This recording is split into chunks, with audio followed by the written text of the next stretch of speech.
Special کہانی کے ناظرین السلام علیکم۔ حضرت عمر رضی اللہ عنہ نے فرمایا، محتاجی اور غربت 6 چیزوں کی وجہ سے آتی ہے۔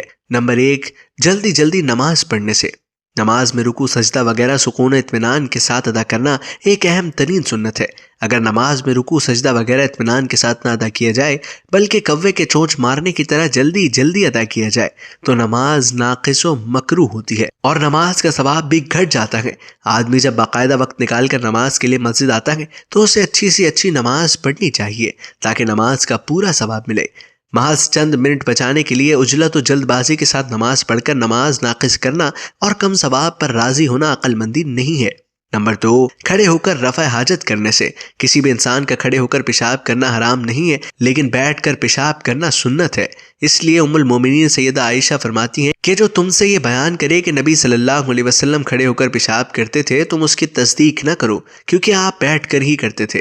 اس حدیث کو امام ترمذی نے روایت کیا ہے اور امام ترمذی نے فرمایا ہے کہ اس باب میں سے سب سے زیادہ صحیح حدیث ہے، اور اس لیے بھی کہ بیٹھ کر پیشاب کرنے میں زیادہ ستر پوشی ہوتی ہے اور اسی میں پیشاب کے چھینٹوں سے زیادہ حفاظت ہوتی ہے۔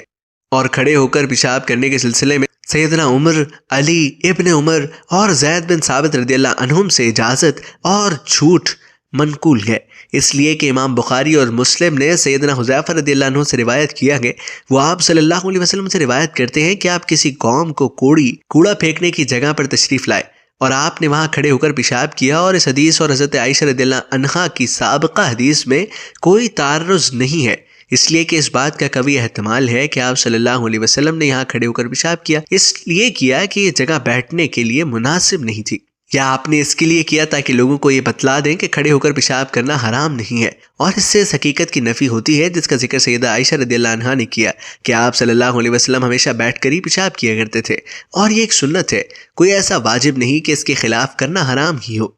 نمبر 3، کھڑے ہو کر پانی پینے سے۔ حضرت علی رضی اللہ عنہ کے پاس باب الرحبہ میں پانی لایا گیا تو انہوں نے کھڑے ہو کر پیا اور فرمایا کہ لوگوں میں سے بعض کھڑے ہو کر پانی پینے کو مکروہ سمجھتے ہیں، اور میں نے نبی صلی اللہ علیہ وسلم کو ایسا ہی کرتے دیکھا جس طرح تم نے مجھے کرتے ہوئے دیکھا۔ نمبر 4، منہ سے چراغ بجھانے سے۔ نمبر 5، دانت سے ناخن کاٹنے سے۔ طبی ماہرین کا کہنا ہے کہ دانتوں سے ناخن کترنے والے افراد عموماً کاملیت پسند ہوتے ہیں، وہ اپنے ہر کام کو نہایت خوبصورتی، توجہ اور بغیر کسی غلطی کے انجام دیتے ہیں۔ ماہرین کے مطابق لوگ عموماً اس وقت ناخن کترتے ہیں جب وہ ذہنی تناؤ یا دباؤ کا شکار ہوتے ہیں۔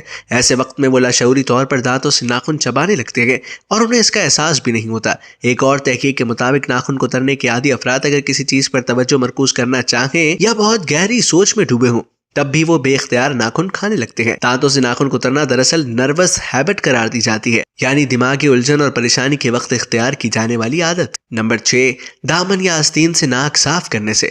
آستین یا قمیض کے دامن سے منہ یا ہاتھ صاف کرنا خلاف ادب ہے، اس سے احتراز کرنا چاہیے، تاہم اگر کر لیے تو گناہ نہیں ہوگا۔ ایک بدو نے نبی کریم صلی اللہ علیہ وسلم سے پوچھا، حشر میں حساب کون لے گا؟ آپ صلی اللہ علیہ وسلم نے فرمایا، اللہ۔ وہ خوشی سے جھوم اٹھا اور چلتے چلتے کہنے لگا، بخدا تب تو ہم سب نجات پا گئے۔ آپ صلی اللہ علیہ وسلم نے پوچھا، وہ کیسے؟ اس نے عرض کیا، یا رسول اللہ، اللہ تعالیٰ کریم ہے اور کریم جب قابو پا لیتا ہے تو معاف کر دیتا ہے۔